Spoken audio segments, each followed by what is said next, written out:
வணக்கம் நண்பர்களே, இது கை கொடுக்கும் கை யூடியூப் சேனல். இந்த சேனலில் மாற்றுத்திறனாளி சந்திக்கக்கூடிய பல்வேறு பிரச்சனைகள், பல்வேறு தகவல்களை பற்றி பேசிகிட்டு இருக்கோம். அந்த இடத்துல இன்றைக்கி நம்ம என்ன பேச போகிறோன்னா, டேராடெக் சங்கம் கடந்து வந்த பாதை. கடந்த 2010ஆம் ஆண்டு முதல் 2024ஆம் ஆண்டு வரை கிட்டத்தட்ட 14 ஆண்டு காலத்தில் எத்தனையோ போராட்டங்களையும் எத்தனையோ சலுகைகளையும் மாற்றுத்திறனாளிக்கு பெற்றுக் கொடுத்திருக்கிறது. அப்படிப்பட்ட போராட்டங்களை தொகுத்து உங்களுக்கு வழங்கக்கூடிய நிகழ்ச்சியாகத்தான் இது அமைந்திருக்கிறது. பழைய நினைவுகளை, பழைய செய்திகளை நினைவு கூறுவதற்கான ஒரு தொகுப்பாக இது அமைந்திருக்கிறது. வாங்க வீடியோக்குள்ள போகலாம்.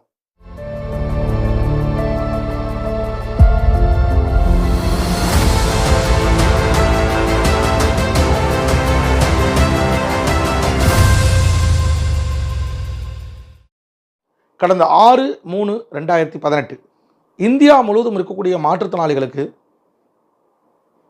ரயிலிலே பல்வேறு வசதிகளை செய்து தர வேண்டும் என்று சொல்லி தமிழ்நாடு முழுவதும் இருந்து ஒரு 10,000க்கும் மேற்பட்ட மாற்றுத்திறனாளிகளை திரட்டியும், இந்தியா முழுவதும் இருந்து ஒரு 30,000க்கும் மேற்பட்ட மாற்றுத்திறனாளிகளை திரட்டி ஒரு மாபெரும் போராட்டத்தை டெல்லியில் நடத்தினோம். இந்த டெல்லியில் நடைபெற்ற போராட்டத்தில் நான் உட்பட திண்டுக்கல் மாவட்டத்திலிருந்து ஒரு 50க்கும் மேற்பட்ட மாற்றுத்திறனாளிகள் பங்கேற்றோம். இந்த டெல்லி போராட்டத்தில் காலை முதல் மாலை வரை நடைபெற்ற போராட்டத்துக்கு பிறகு அப்போதைய ரயில்வே துறை அமைச்சரை சந்தித்தும் நாம் முறையீடு செய்தோம். இப்படியாக தொடர்ச்சியாக பலகட்ட போராட்டங்களை நடத்தி வந்து தான் இன்னைக்கு ரயில்வேல ஒரு சில உரிமைகளையாவது தக்க வைக்க முடிந்திருக்கிறது என்பதை நாம் பார்க்க வேண்டும். அந்த போராட்ட காணொலிகளையும் அந்த போராட்ட செய்தி தொகுப்பையும் நீங்கள் பாருங்கள். Within 2 months, otherwise NBR will be forced to start indefinite hunger strike before the parliament. That is, we are declaring now for the central committee also. Thank you for all. Concession government नहीं देते, क्यों नहीं देते? विकलांगों को उसमें भी जरूर देना चाहिए. जो दे रहे कंसेशन विकलांगों को देना चाहिए. नहीं दो तो मोदी सरकार को विकलांगों को तो दे रहे डिमांड करके अपने पार्लियामेंट सामने हर जगह से आएगा. खबरदार बोलते हैं मोदी सरकार को विकलांगों की तरफ से तुम अभी आज बोल रही है. अभी आगे साल में वो अच्छा होगा, इसलिए ऐसा करना बोलते हैं. वो आज में NPR कहा है, इसलिए मोदी सरकार भी सोच रहे हैं. वो सोचे नहीं सोचे तो NPR का देश में पूरे विकलांगों को इकट्ठा करके आपको अच्छा रहेगा. खबरदार बोल के बोलते. शुक्रिया, धन्यवाद. இப்பொழுது நான் டெல்லியிலிருந்து ஜந்தர் மந்தர் பகுதியிலிருந்து உங்களோடு நான் பேசிக் கொண்டிருக்கிறேன். டெல்லியிலே ரயிலில் பணியமர்த்தம் செய்யக்கூடிய மாற்றுத்திறனாளிகள் சந்திக்கக்கூடிய பல்வேறு பிரச்சனைகளுக்கு தீர்வு காண வலியுறுத்தி தமிழ்நாட்டினுடைய பல பகுதிகளிலும் பலகட்ட போராட்டங்களை நடத்தியும் பலனில்லாத காரணத்தினால் அவருடைய ஒட்டுமொத்தத்தையும் இந்தியா முழுவதும் இருந்து ஆயிரக்கணக்கான மாற்றுத்திறனாளிகளை திரட்டி இப்பொழுது டெல்லியிலே ஜந்தர் மந்தர் பகுதியிலே மிக கடுமையான ஒரு போராட்டத்தை நாங்கள் நடத்தி கொண்டிருக்கிறோம். இப்பொழுது இங்கே இந்தியா முழுவதும் வந்து பல்வேறு மொழிகளைச் சேர்ந்த பல்வேறு இனங்களைச் சேர்ந்த மாற்றுத்திறனாளிகள், பல்வேறு வகையான மாற்றுத்திறனாளிகள் இந்த போராட்டத்தில் குமிந்திருக்கிறார்கள். எங்களுடைய தமிழ்நாடு அனைத்து வகை மாற்றுத்திறனாளிகள் மற்றும் பாதுகாப்பு உரிமைகளுக்கான சங்கம் அங்கம் வகித்துக் கொண்டிருக்கக்கூடிய NPRD என்று சொல்லக்கூடிய அந்த அமைப்பினுடைய கூட்டத்தில், அந்த அமைப்பின் சார்பில் தான் இந்த போராட்டம் என்பது ஏற்பாடு செய்யப்பட்டிருக்கிறது. இதை ஒட்டி ரயிலிலே பயணம் செய்யக்கூடிய மாற்றுத்திறனாளிகளுக்கு தங்குதலுக்கு சூழலை உருவாக்க வேண்டும். குறிப்பாக சாவிதள வசதி ஏற்படுத்த வேண்டும். அதே போல பேட்டரி கார் வசதி ஏற்படுத்த வேண்டும். கழிப்பறை வசதி ஏற்படுத்த வேண்டும். மாற்றுத்திறனாளி வாகனம் நிறுத்துவதற்கான பார்க்கிங் வசதி ஏற்படுத்த வேண்டும். அதே போல மாற்றுத்திறனாளிக்கான டிக்கெட் எடுப்பதற்கான தனியான கவுண்டரை ஏற்படுத்த வேண்டும்.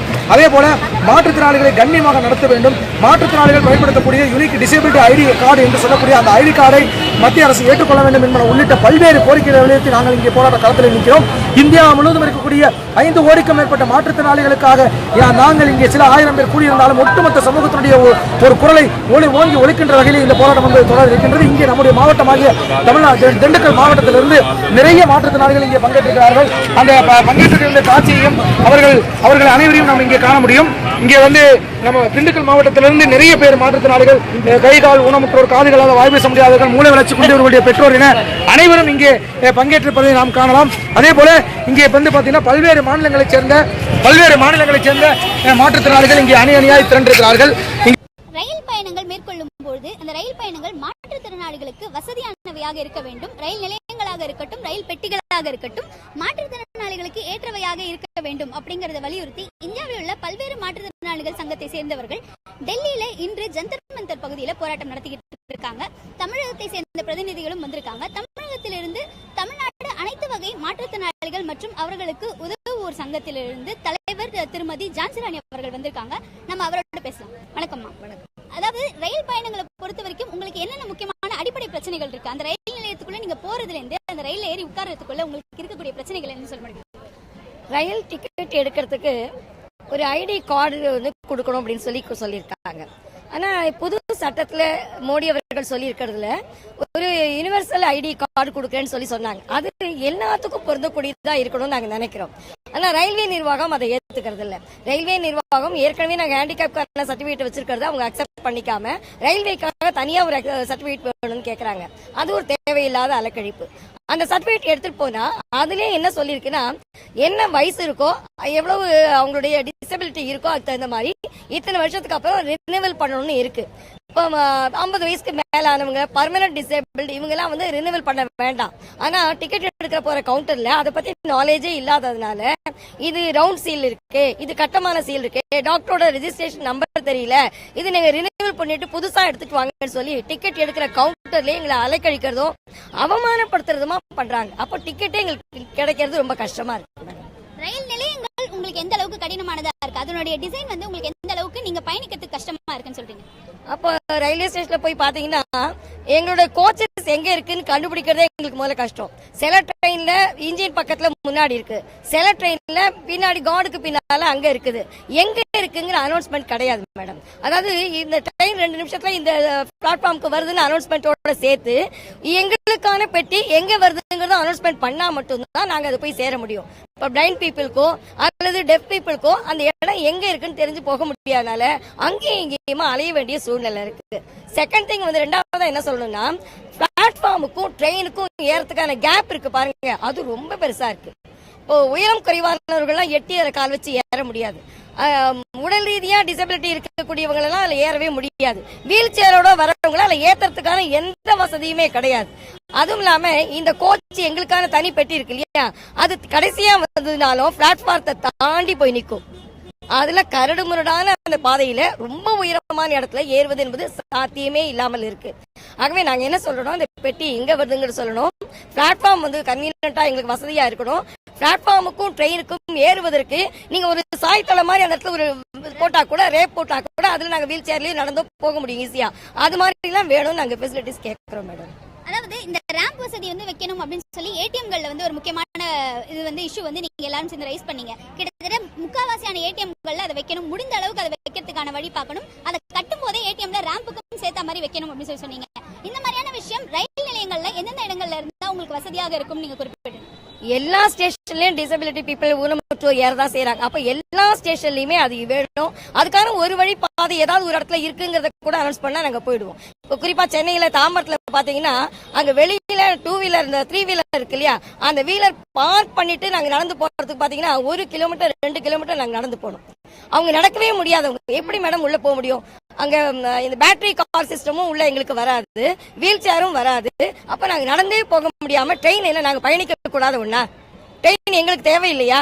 ரயில் பயணம்ங்கிறது எல்லாருக்குமானது தானே. ஆகவே நாங்கள் பயணிக்கிறதுக்கான ஏற்பாடுகள் எல்லா இடத்துலயும் வேணும் தான் நாங்க நினைக்கிறோம்.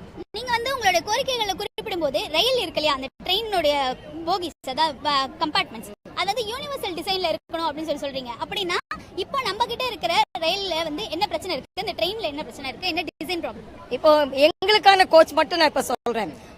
மாற்றுத்திறனாளி ஊனமுற்றோர் ஏற அந்த பெட்டிக்குள்ள ஒரு 2 சீட் மட்டும் தான் இருக்கும். நிறைய பேர் அதுக்கு மேல ஏற முடியாது. ஆனா இன்னைக்கு அந்த இதுல ஏறி உட்கார்ந்தவங்களுக்கு பாத்ரூம் ஃபெசிலிட்டிஸ் பாத்தீங்கன்னா அவங்க அதுக்குள்ள பயன்படுத்துறதுக்கு போறதுங்கிறது ரொம்ப கஷ்டம். எப்ப வேணுமானாலும் அவங்க வழிக்கு உள்ள விழுந்து எது வேணாலும் ஆபத்தை சந்திக்கக்கூடிய நிலைமையில தான் அது இருக்கு. மற்றவர்களும் அதுக்குள்ள ஆக்கிரமிச்சுக்கிறாங்க. அப்ப எங்களுக்கு சீட் கூட அங்க கிடைக்கிறது இல்ல. ஏன் இதை இன்னும் கூடுதல் அதிகப்படுத்த கூடாது? இப்ப இப்போ வடிவமைச்சிருக்க இடத்துல எங்களுக்கு அங்கேயே எழுந்து கையெழும்புறதுக்கு ஈஸியா வெஸ்டர்ன் டாய்லெட்டோட போறதுக்கான ஃபெசிலிட்டிஸ், நாங்க படுத்து உறங்குவதற்கு இந்த ஏற்பாடுகளோட இருக்க வேண்டிய அவசியம் இருக்கு. இறங்குற இடம் வந்துருச்சுன்னா கூட இது இந்த ஸ்டேஷன் நீங்க இறங்க வேண்டி இருக்குங்கிறத எங்களுக்கு சொல்றதுக்கு அங்க இருக்கிற தனியே அதுக்கான ஒரு ட்ரெயினர் போட்டாதான் எங்களை சொல்லி இறக்கி விட முடியும். அப்ப அந்த மாதிரி வடிவமைப்புகளும் அதுக்கான அதிகாரிகள் கூடுதலாகவும் இந்த வசதிகள் செஞ்சாதான் நாங்க பயணிக்கிறது சுலபமாகும். வெளிநாட்டுல சாத்தியமாகுது, ஏன் இங்க சாத்தியமாகாதா? மோடி கவர்மெண்ட் வந்து டிஜிட்டல் இந்தியா, ஷைனிங் இந்தியா எல்லாம் சொல்றாரு. இந்த டெக்னாலஜிஸ் வந்து எங்களுக்கு பொருந்தாதா? ஏன் அது எங்களுக்கு பொருந்துவதா யோசிக்க கூடாதா? அந்த கவர்மெண்ட் தான் நாங்க கேட்க விரும்புறோம். ஒரு பெண் பயணி அப்படிங்கிற முறையில, ஒரு மாற்றுத்திறனாளி பெண் பயணின்ற முறையில ட்ரெயின்ல டிராவல் பண்றது எவ்வளவு கஷ்டமா இருக்கு மேடம்? சாதாரண பெண்களுக்கு, பெண் மாற்றுத்திறனாளியா இல்ல, ஒரு பெண் பயணிக்கே இன்னைக்கு வந்து பாதுகாப்பு இல்ல. ஏன்னா இன்னைக்கு பெண்கள் வந்து பிடிச்சு தள்ளுறது, அவங்க தனியா இருக்காங்க, யாழ் இல்லாமல் இருக்காங்கன்னு சொன்னா அவங்கள போதை மருந்துக்கோ மற்றதுக்கோ மயக்க மருந்து கொடுத்து அவங்கள ஜுவல்லரிஸை எடுக்கிறது மட்டும் இல்ல, அவங்கள உடல் ரீதியாக பாதுகாப்போட திரும்பி வர முடியுங்கிற நம்பிக்கை கூட இன்னைக்கு இல்ல. இருக்கிற போலீஸ் பாத்தீங்கன்னா முடிஞ்சதுக்கு அப்புறம் நீங்க போய் கீழே கம்ப்ளைண்ட் பண்ணுங்கன்னு சொல்லுவாங்க. நிறைய இடத்துல ஜுவல்ஸ் காணா போயிருக்கு, எங்க கூட டிராவல் பண்ணவங்களுக்கே சக பயணிக்கு போயிருக்கு. ஆனா நாங்க போலீஸ்க்கு சொல்லி அவங்க வந்து கண்டுபிடிச்சு கொடுக்குற ஏற்பாடு எல்லாம் இல்ல. நாங்க ஒரு ரெஜிஸ்டர் மட்டும் பண்ணணும், அவ்வளவுதான். திரும்பி கிடைக்குங்கிறதுக்கான எந்த ஏற்பாடும் இல்ல. ஆனா உடல் ரீதியா காயப்பட்டிருக்கிற எத்தனையோ சம்பவங்கள் பத்திரிகையில வந்தாச்சு. என்ன பாதுகாப்பு?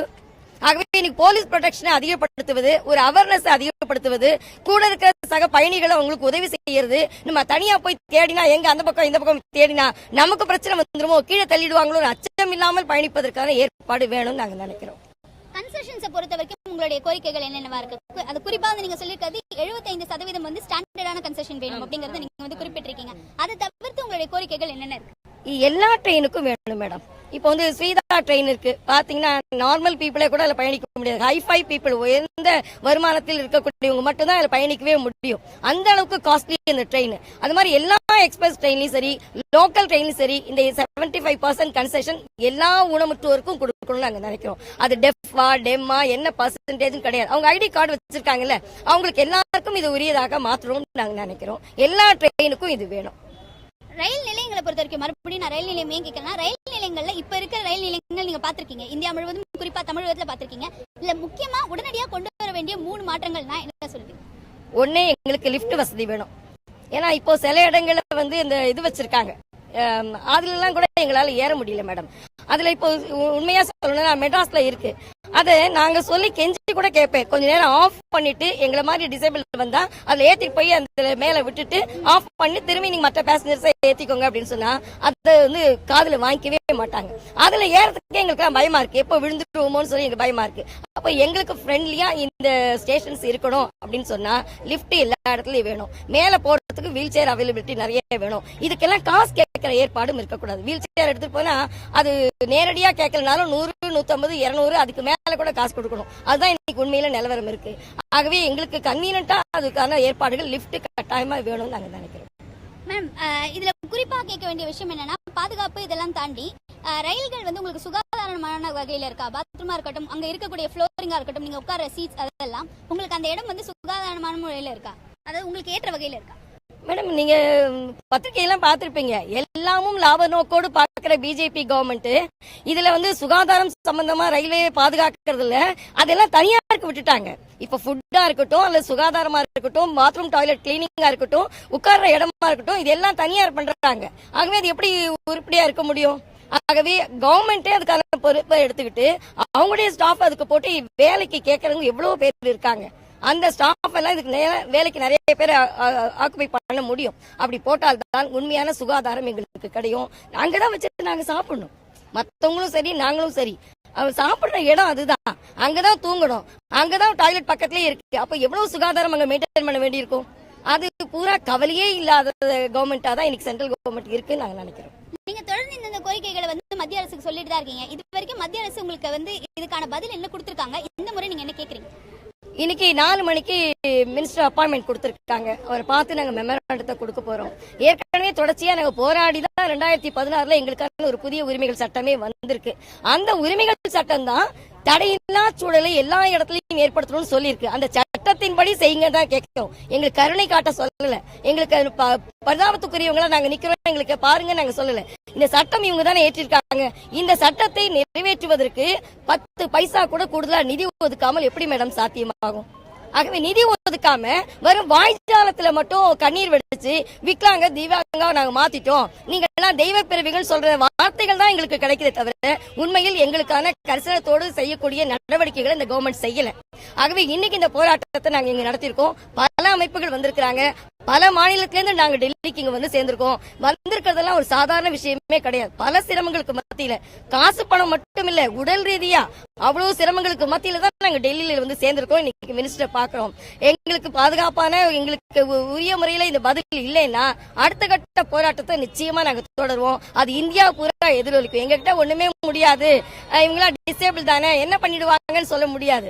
ஆனா எங்களால உடல் ரீதியா தான் குறைபாடு இருக்கு. எங்க போராட்டத்துல குறைபாடு இல்லாமல் நிச்சயமா மாபெரும் போராட்டத்தை திரும்ப திரும்ப திரும்ப நடத்தி இந்த கவர்மெண்ட் எங்களோட கோரிக்கைகளை செய்யும் வரை எங்க போராட்டத்தை தொடர்வோம்.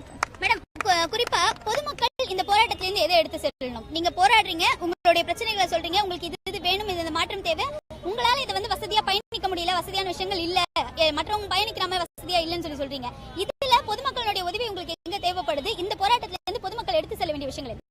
பொதுவா பொதுமக்கள் சொல்றதுல சீனியர் சிட்டிசன் இருக்காங்கல்ல, அவங்களுக்குமே நாங்க சொல்ற எல்லா டிமாண்ட்ஸுமே பொருத்தமானதுதான். அவங்க டிசேபிள் கிடையாது, ஆனாலும் வயதானவர்கள், வயதில் மூத்தவர்கள் அல்லது உடல்நிலையில் அவங்க பாதிக்கப்பட்டிருக்கோங்கிற அடிப்படையில அவர்களுக்கும் எங்க கோரிக்கை நியாயமானதா படும் நாங்க நினைக்கிறோம்.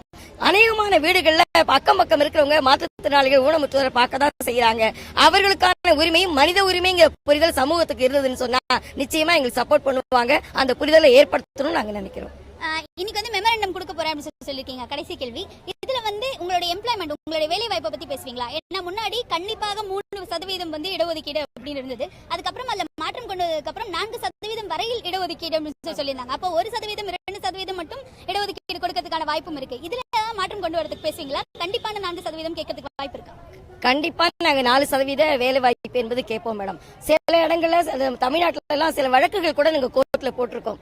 ஏன் 4%? இன்னும் சுழற்சி முறையில கொடுக்கணும்னு பாத்தீங்கன்னா, தகுதியான மாற்றுத்திறனாளிகள் நாங்க ஏதோ பிச்சை எடுத்து வாழ விரும்பல, இனாம் கேட்டுலாம் வாழ, கௌரவமா கண்ணியமா வாழ விரும்புறோம். தகுதி இருக்கு, அந்த திறமையின் அடிப்படையில வேலை கொடுங்கன்னு இந்த கவர்மெண்ட் நிச்சயமா நாங்க கேட்போம். அது எங்க டிமாண்ட், போராடி பெற்றிருக்க அது உரிமையில் சொல்லப்பட்டிருக்கிற விஷயம். அதையும் நாங்க சேர்த்துதான் இப்ப மினிஸ்டர்ட்ட வலியுறுத்துவோம். நாங்க இந்த 4% வந்து ஸ்டாண்டர்ட் ஆக்கப்படணும் அப்படின்னு கடந்த ஒரு 1.5 வருடமாக போராட்டம் வந்து நடந்துகிட்டு இருக்கு. பல்வேறு கோரிக்கைகள் வச்சிட்டு இருக்கீங்க. இதுவரைக்கும் மத்திய அரசு அதுக்கான என்ன பதில் சொல்லியிருக்காங்க? சில துறைகள்ல அதுக்கான முயற்சி எடுக்கிறதா சொல்றாங்களே தவிர முழுமையாக எந்த துறையிலும் பின்னடைவு காலி பணியிடங்களையும் சேர்த்து 4% இடஒதுக்கீடு ஊனமுற்றோருக்கு கொடுத்ததாக இன்னும் இல்லை மேடம். எந்த துறையும் இன்னும் ஃபுல்ஃபில் பண்ணவே இல்லை. அதுதான் நாங்க வலியுறுத்துறோம். இவ்வளவு காலி பணியிடங்கள் இருக்கிற போது ஏன் கன்சிடர் பண்ண மாட்டேங்கிறீங்க? எங்களுக்கு வேலை கொடுங்க, நாங்க உழைக்க தயார் அப்படின்னு தான் நாங்க கேட்கிறோம். அது எல்லாத்துலயும் வலியுறுத்துறோம். அதாவது பல்வேறு கோரிக்கைகள், குறிப்பாக இவங்க பயணிக்கும் போது இவங்களுக்கு இருக்கக்கூடிய பிரச்சனைகள், ரயில் நிலையத்தில் உள்ள செல்றதுல இருந்து ரயில்ல ஏறி உட்கார்ற வரைக்கும் இவங்களுக்கு இருக்கக்கூடிய பிரச்சனைகள் தொடர்ந்து இவங்க வந்து பேசிக்கிட்டு இருக்காங்க. அதற்கான கோரிக்கைகள், அதில் தேவையான மாற்றங்கள் குறித்து அவங்க பேசியிருக்காங்க. அது மட்டும் இல்லாம அவங்களுக்கான வேலை வாய்ப்புகள்ல வர வேண்டிய மாற்றம், குறிப்பாக அந்த 4% என்பது 4% வரையில் அப்படின்னு இப்போதைய சட்டத்தில் இருக்கக்கூடிய சூழ்நிலையில ஸ்டாண்டர்டா 4% இடஒதுக்கீடு என்பது வேண்டும் அப்படிங்கறதையும் சேர்த்து கோரிக்கையாக வைக்க போவதாகவும், இன்று மாலை அமைச்சரை சந்தித்து இதற்கான கடிதத்தை கொடுக்க போவதாகவும் அவங்க வந்து தெரிவிச்சிருக்காங்க. நன்றி நண்பர்களே. இப்படியாக பலகட்ட போராட்டங்களை நாம் நடத்தித்தான் இன்றைக்கு நம்முடைய உரிமைகள் இந்த அளவுக்காவது கிடைக்கப்பட்டிருக்கு. கடந்த கால வரலாறுகளை நாம் மறந்தோம் என்றால் நிகழ்காலத்தில் நாம் சிறப்பாக வாழ முடியாது. எதிர்காலத்தையும் கடந்த காலத்தையும் நாம் மனதில் வைத்துக்கொண்டு இப்போதைய வாழ்க்கையை நாம் சிறப்பாக வாழுகிற போதுதான் நம்முடைய வாழ்க்கை செழுமைப்படும் என்கிற அடிப்படையிலே இந்த கடந்த கால அனுபவங்களை எல்லாம் உங்களோடு பகிர வேண்டும் என்கிறதுக்காகத்தான் உங்களோடு பகிர்ந்து கொண்டேன். கண்டிப்பாக இந்த காணொலி உங்களுக்கு பிடிச்சிருக்க நம்பரை மறக்காம இந்த காணொலி பற்றிய விமர்சனங்களை கமெண்ட்ஸில் போடுங்க. இந்த சேனலை சப்ஸ்கிரைப் பண்ணுங்க, லைக் பண்ணுங்க, ஷேர் பண்ணுங்க கேட்டு உங்களோட வருகிறேன். நான் உங்கள் நண்பன் பகத் சிங். நன்றி, வணக்கம்.